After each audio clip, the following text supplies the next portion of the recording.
प्रेमिका से मिलने के लिए लड़के ने किया दुल्हन जैसा श्रृंगार और घूंघट ओढ़ पहुंच गया प्रेमिका के घर। भदोही में अजब गजब मामला सामने आया है। यहाँ एक प्रेमी अपनी प्रेमिका के दीदार के लिए बेचैन था।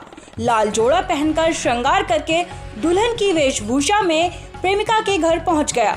वो महिलाओं के बीच बैठा था कि कुछ को उस पर शक हो गया। महिलाओं ने उसका घूंघट हटाया तो उसके नकली बाल जमीन पर गिर गए। फिर क्या था, हंगामा बरप गया।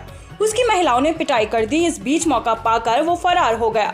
महिला के वेश में पहुंचे युवक ने दुल्हन की तरह श्रृंगार किया था।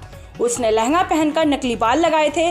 चर्चा है कि युवक शादी वाले घर में अपनी प्रेमिका से मिलने के लिए पहुंचा था। मामला गोपीगंज कस्बे का है। यहाँ एक लड़की की 31 मई को शादी थी। 1 जून की सुबह दुल्हन की विदाई हुई। विदाई के बाद परिवार की महिलाएं एक जगह बैठी थीं। इसी बीच एक युवक लाल जोड़े में महिला के वेश में घूंघट डाले हुए उन महिलाओं के बीच में जाकर बैठ गया।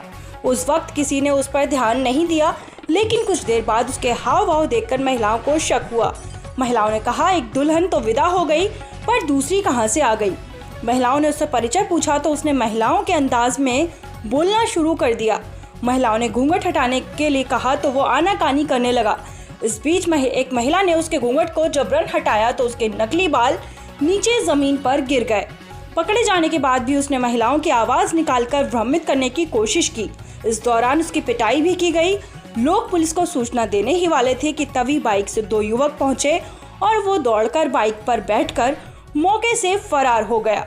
तब से युवक का कहीं कुछ पता नहीं चल रहा है। चर्चा है कि जिस घर में शादी थी उसी घर में युवक की प्रेमिका भी आई हुई थी। शादी के चलते घर में भीड़ थी। ऐसे में युवक को लगा कि दुल्हन के वेश में वहां जाने से उसे कोई पकड़ नहीं पाएगा।